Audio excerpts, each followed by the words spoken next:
Dzień dobry. Dzisiejszy odcinek poświęcę temu, jak z wyprzedzeniem rozpoznać zmianę trendu na rynku nieruchomości oraz jakie kluczowe parametry należy śledzić, aby podjąć najlepsze decyzje inwestycyjne.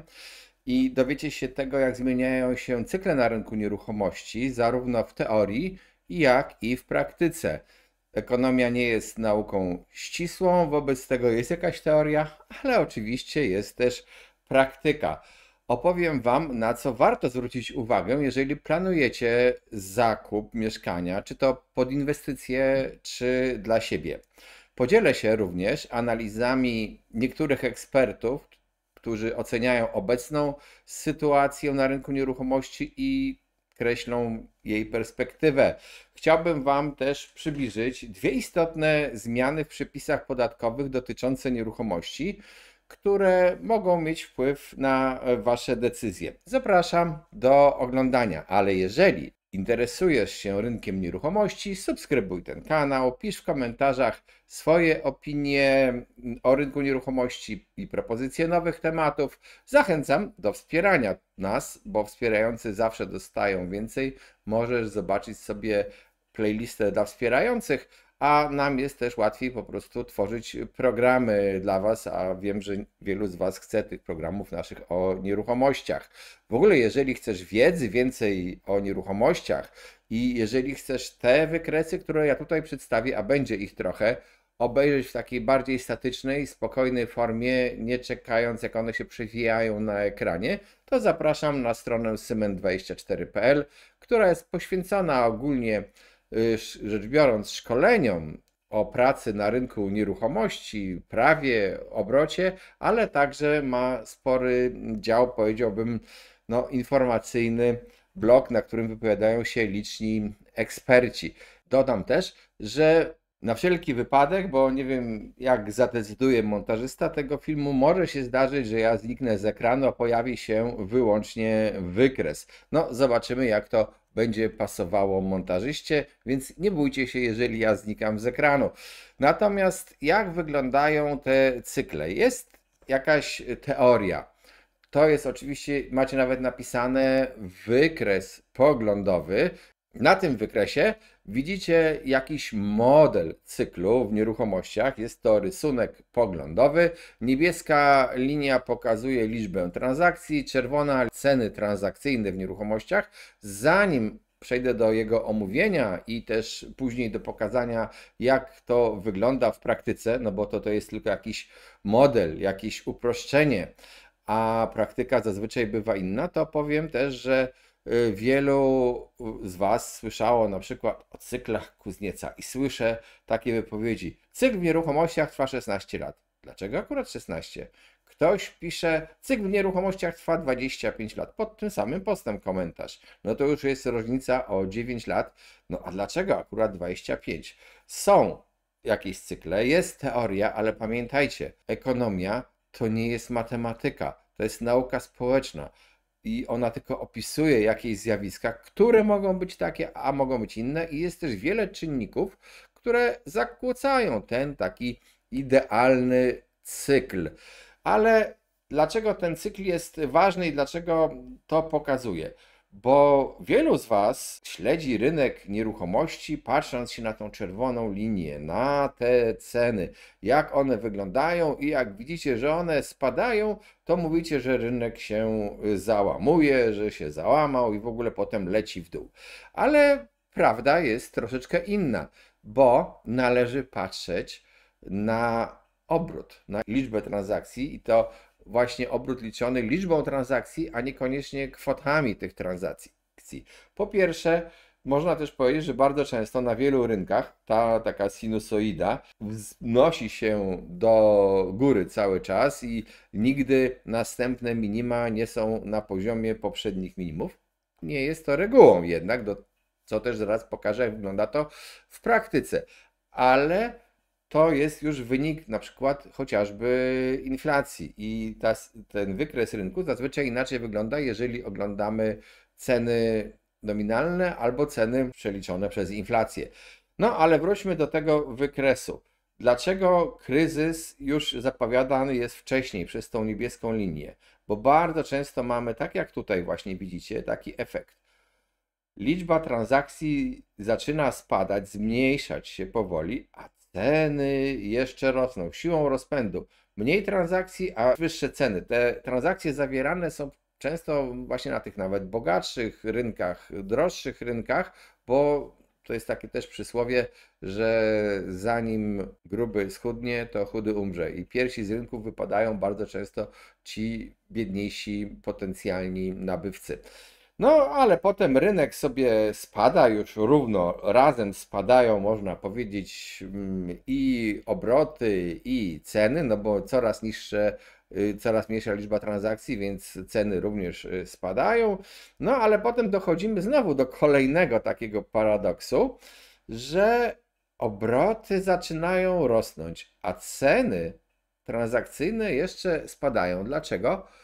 Bo informacja na rynku nieruchomości nie rozchodzi się tak jak na giełdzie z prędkością błyskawicy, tylko zanim ta informacja dotrze, to musi być przetworzona, przegryziona i tak naprawdę już niektórzy zaczynają intensywniej kupować nieruchomości, a te ceny jeszcze lecą i nawet czasami taka długa stagnacja jest tych cen na dole i potem się odbijam i ten cykl jakoś się powtarza. To był model taki bardzo, bardzo teoretyczny.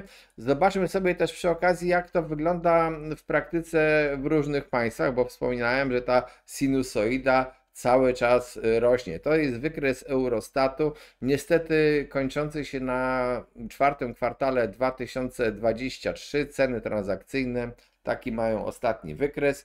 No i spójrzmy się, ta zielona kreska to jest Polska. No i tutaj można powiedzieć wzrost cen jest ogromny, prawie niczym nie zakłócony, ale do tego zaraz przejdziemy, bo to też nie jest prawda.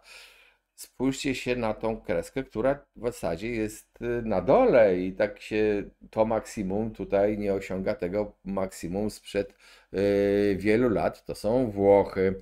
No i ta niebieska linia to Niemcy, gdzie widzimy no, sporą zapaść. A jak cykl wygląda w Polsce? No niestety Eurostat też nie przedstawia nam danych sprzed 2009 roku, a wtedy w Polsce te ceny, no delikatnie mówiąc, były przez jakiś okres wysokie, ale one w 2005-2006 były dużo, dużo niższe niż to, co widzicie teraz. Natomiast ja tutaj chciałem się skupić na kilku punktach. Spójrzcie się na te dwa żółte miejsca.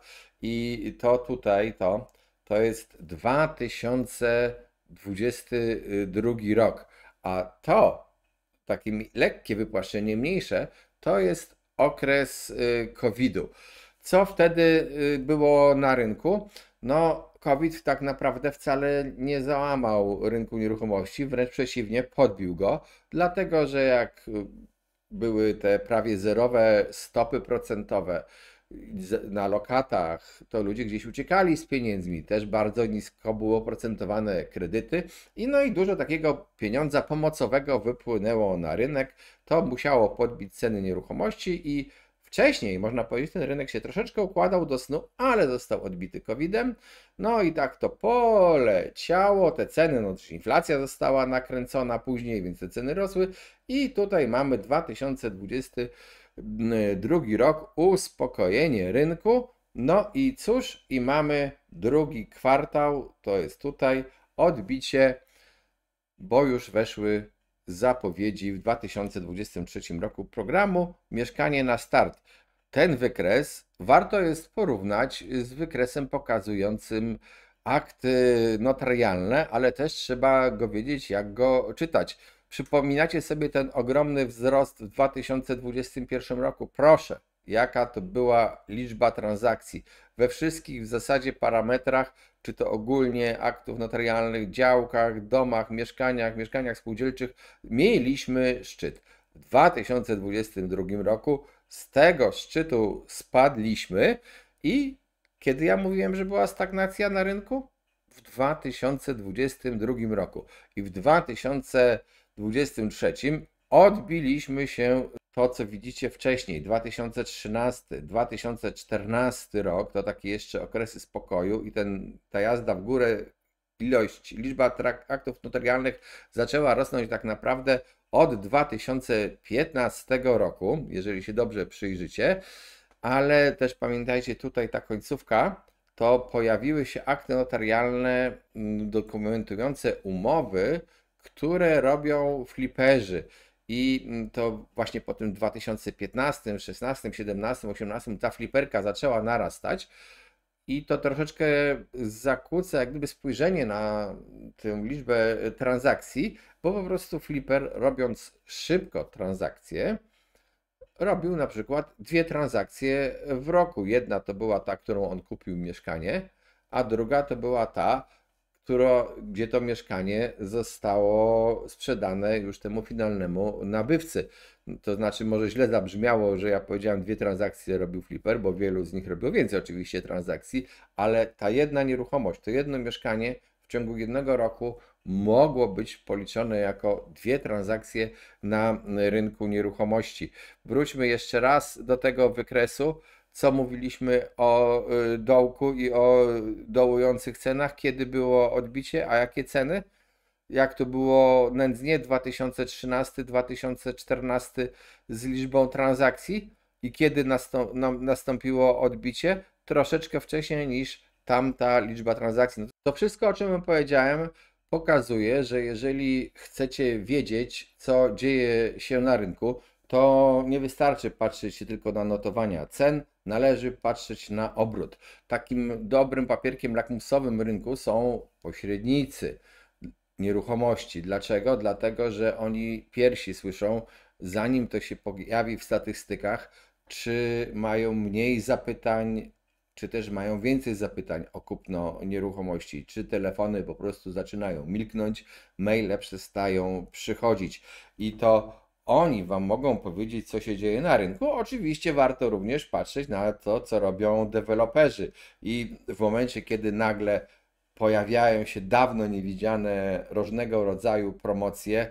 coś tam gratis, wyjazd na Baleary gratis, jeżeli kupisz mieszkanie, albo na przykład dostaniesz jeszcze jakąś komórkę, albo coś tam, jeżeli kupisz mieszkanie, ułatwimy Ci możliwość zawierania umowy deweloperskiej, wydłużymy okresy oczekiwania i tak dalej, tego typu promocje, niekoniecznie jeszcze widziane w ich cenach ofertowych, to już znaczy, że na tym rynku coś się zaczyna dziać. Dlaczego promocje takie u deweloperów są, no powiedzmy, wolą dać coś innego zamiast cenę obniżyć? Po prostu to normalne zjawisko w handlu, jeżeli już raz obniżysz cenę, to pokażesz, że coś jest gorzej i ci kupujący wtedy mogą powiedzieć, aha, no dobrze, to już raz obniżył cenę, to może ja poczekam jeszcze chwilę i ta cena się obniży. Oczywiście później, jeżeli faktycznie zmienia się trend na rynkach nieruchomości, to do tego obniżania cen dochodzi, a ci deweloperzy, którzy chcą być twardzi w swojej cenie, niektórzy kończą plajtą. Dzisiaj deweloperzy są znakomicie bardziej przygotowani do sprzedaży mieszkań, dużo więcej wiedzą niż to, co działo się w Polsce na początku naszego wieku, tego wieku, w latach 2000, 2003, 2004. No wtedy to co chwila była plajta jakiegoś dewelopera.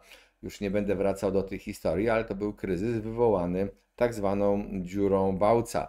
Jeżeli zatem ty kupujesz coś inwestycyjnie i widzisz, że no już te obroty spadają, rynek zwalnia, to musisz ocenić, zastanowić się, czy warto na tym rynku inwestować, kupować, czy też się powstrzymać. Oczywiście, jak pokazywałem wykres Polski, można się oszukać, jeżeli wyjdziesz z tego rynku, no bo przecież dzieją się takie dobrodziejstwa jak bezpieczny kredyt 2%, które ewidentnie uratowały rynek nieruchomości i także rynek kredytów bankowych w drugiej połowie 2023 roku, a nawet oddziaływuje to jeszcze na początek 2024.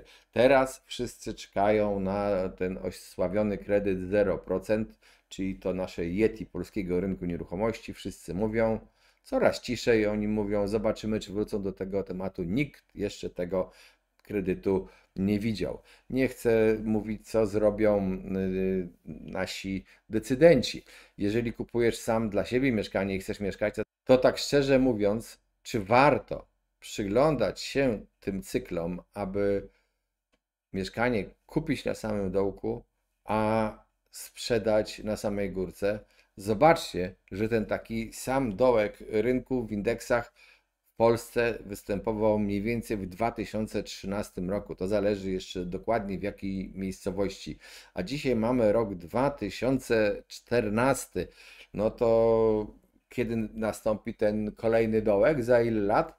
Ile można czekać? Jeżeli kupujesz mieszkanie dla siebie, to po prostu chcesz sobie poprawić najczęściej, albo masz wymuszoną zmianę swoich warunków życia, więc po prostu nie ma co celować w ten dołek, bo można potem mieszkać z rodzicami przez najbliższe 20 lat i w ogóle się nie wyprowadzić, a potem to już nie będzie warto. To samo przecież życie powie Ci, że masz mieszkanie sprzedać wtedy, kiedy masz je sprzedać. Tak naprawdę nie licz na to, że sprzedając mieszkanie sprzedasz je dokładnie na górce. W dodatku, jeżeli jesteś osobą, która chce zamienić swoje małe mieszkanie na większe, to może właśnie okres spadającego rynku jest dobry na taką transakcję, no bo wprawdzie to małe mieszkanie sprzedasz taniej, ale ta kwota dopłaty za te metry dodatkowe też będzie niższa niż na rynku rosnącym.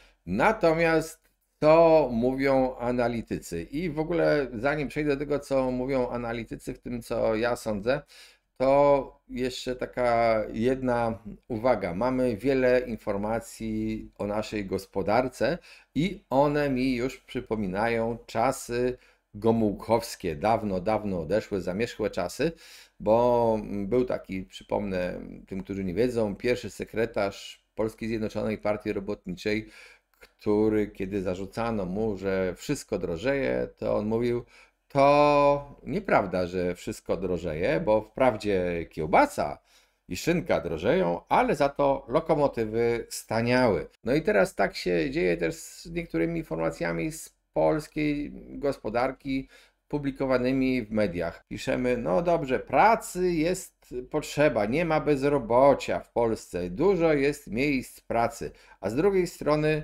zwalniają informatyków, ale są miejsca pracy w Biedronce czy tam Żabce. No, przepraszam, co to za informacja dla zwolnionego kogoś z branży IT z jego zarobkami, że jest praca na tych stanowiskach mniej płatnych? To tak samo jak z tym Gomułką. W dodatku też mamy do czynienia tak naprawdę z jakimś spadkiem, jak podał GUS, zatrudnienia w sektorze przedsiębiorstw, licząc maj do maja. I to zatrudnienie jest mniejsze o 0,5%. Może to niedużo, ale jednak jest to mniejsze zatrudnienie w sektorze przedsiębiorstw. W całej Polsce, już nie tylko w sektorze przedsiębiorstw, to zachowanie i zatrudnienie zmienia się trochę inaczej, ale powiedziałem, co z tego, że kiełbasa drożeje, skoro lokomotywy tanieją. Może być taka filozofia. Większość analityków sądzi w tej chwili, że rynek ogarnęła taka w miarę równowaga i taki moment, z którego ten rynek oczekuje, no dobrze, mamy kolejny schodek, kolejny raz skoczyć w górę, czy też pójdziemy w kierunku korekty. Czy znowu te rosnące koszty budowy nowych mieszkań powodowane no właśnie polityką Zielonego Ładu, tak w bardzo dużym uproszczeniu, dyrektywą EPD, ale te większe wymagania, czy one popchną na tyle w górę ceny, że rynek pójdzie właśnie w górę, czy też ci deweloperzy będą musieli dostosować się do zmniejszonego popytu, no bo jeżeli nie będzie sztucznego napędzenia kredytem, to w najbliższym czasie nie należy się podobno spodziewać spadku stóp procentowych, wobec tego nie będzie raczej kolejnego impulsu do wielkich zakupów, bo no, ci, którzy chcą się kredytować, będą mieli nadzieję, że za rok, za dwa, może będą niższe stopy, może to będzie lepszy okres na kupowanie. A ci, którzy kupują inwestycyjnie, na przykład pod wynajem, w tej chwili widzą dość taką, no powiedziałbym, może nie marną, to jest złe słowo, ale taką słabą kondycję rynku najmu, brak potencjału do dalszego wzrostu czynszu, wobec tego ta opłacalność w taką inwestycję jest no, też w tej chwili mniejsza. Gdyby nie było żadnej interwencji, gdyby ten rynek wreszcie stawał się taki podobny do rynku wolnego, to ja bym się osobiście spodziewał korekty cen, ale jak powiedziałem, są inne czynniki, na które musimy patrzeć, czy to się zmieni, czy nie. Jakie zmiany zaszły natomiast w prawie? No, po pierwsze, od 1 lipca weszły nowe przepisy dotyczące wynajmu krótkoterminowego i też dodatkowe obowiązki raportowania zostały nałożone na przykład platformy, które umożliwiają ten najem krótkoterminowy. Oni, krótko mówiąc, mają, no w cudzysłowie, donosić, a tak poprawnie to raportować, kto zawiera za ich pośrednictwem te transakcje. I o tym ma dowiadywać się Urząd Skarbowy. No i w związku z tym, że to już będzie takie łatwo dostępne do Urzędu Skarbowego, to jest przypuszczenie, że urzędy skarbowe, no nie tylko w Polsce, ale w całej Europie, zaczną przyglądać się temu zjawisku, które jest odbierane przez nawet niektórych włodarzy miast jako bardzo niekorzystne, dlatego że mieszkania, które trafiają na ten najem krótki, wypadają z rynku najmu długiego, przez co zmniejszają podaż, przez co podnoszą czynsze. Teoretycznie prowadzą do podnoszenia czynszy, a jak rosną czynsze, to mogą również rosnąć ceny mieszkań kupowanych pod inwestycje i to kółko się nakręca, no bo wtedy większy czynsz i wyższa cena, to rentowność może zostać teoretycznie zachowana. Te nowe przepisy prowadzą się do tego, że ci, którzy wynajmowali te mieszkania do tej pory i tak średnio dobrze rozliczali się z fiskusem, no to mogą mieć problem. Ponadto przypominam, że taki najem krótkoterminowy to nie podlega tym samym przepisom o podatku VAT jak najem długoterminowy. No to może się okazać, że niektórzy w ogóle źle rozliczali te najmy krótkoterminowe. Może to teoretycznie skutkować wzrostem czynszów w tym najmie krótkim. Zobaczymy, czy ludzie z tego najmu krótkiego będą się przerzucać, tak jak oczekują włodarze miast, na ten najem długoterminowy. To wcale nie jest takie jednoznaczne, zresztą zależy też tak naprawdę w którym mieście. Dobra zmiana w podatkach od nieruchomości od przyszłego roku to podatki płacone przez osoby, które miały miejsca garażowe, no tak w uproszczeniu, w tych podziemnych parkingach pod domami i jeżeli mieli tam udział we współwłasności tej nieruchomości, bo ta hala parkingowa miała obdzieloną księgę wieczystą, to często płacili wyższy podatek od nieruchomości, tak jakby tam to była jakaś działalność, powiedzmy, prowadzona. Natomiast dzięki temu, że następuje ta zmiana i będzie naliczany zgodnie z tą zmianą podatek za posiadanie miejsca parkingowego w takiej hali, tak jakby to było mieszkanie, czyli znacznie niższy, to oznacza, że tam te kilkaset złotych w ciągu roku można będzie zaoszczędzić dobre i te kilkaset złotych. Co zatem na rynku nieruchomości? Wiecie już, jak wyglądają cykle. Mam nadzieję, że zrozumieliście, dlaczego należy patrzeć również na obrót, Mam nadzieję, że wiecie, że warto, jeżeli nie macie takich danych samych, to czasami zasięgnąć języka u pośredników w obrocie nieruchomościami, bo to oni pierwsi widzą te efekty zastoju. Mam nadzieję, że wiecie też, że należy się przyglądać w ogóle tym dodatkowym promocjom u deweloperów, bo to one właśnie są pierwszym znakiem tego, że coś rynek nam zaczyna powoli przygasać.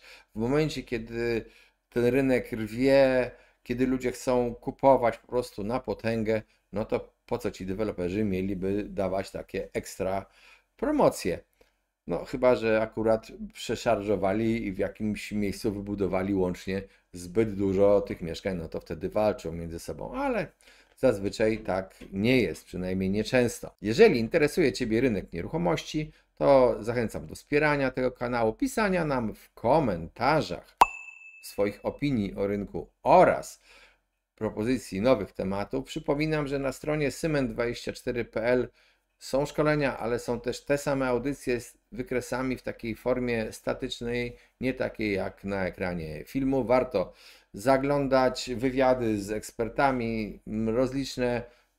Zachęcam, kursy online o prawie, o technikach sprzedaży. Zachęcam do wspierania tego kanału. Nam będzie miło, będzie to dla nas zachętą do tworzenia kolejnych programów, a Wy w zamian dostaniecie dodatkowe treści, które znajdują się na playliście dla wspierających. Możecie zobaczyć, co tam jest. I cóż, życzę Wam wszystkiego dobrego na rynku nieruchomości, a przed nami wkrótce wakacje, czyli taki okres tradycyjnie, jeżeli nie ma jakichś nadmiernych innych czynników wpływających na rynek, nadmiernych emocji, to tradycyjnie okres uspokojenia rynku nieruchomości, który się budzi dopiero gdzieś na przełomie sierpnia i września. Czy tak będzie w tym roku? Jeżeli nic się nie stanie, nie będzie kredytu 0%, to pewnie tak. A jeżeli nagle jakaś nagła zmiana, pożyjemy, zobaczymy. Cześć, trzymajcie się.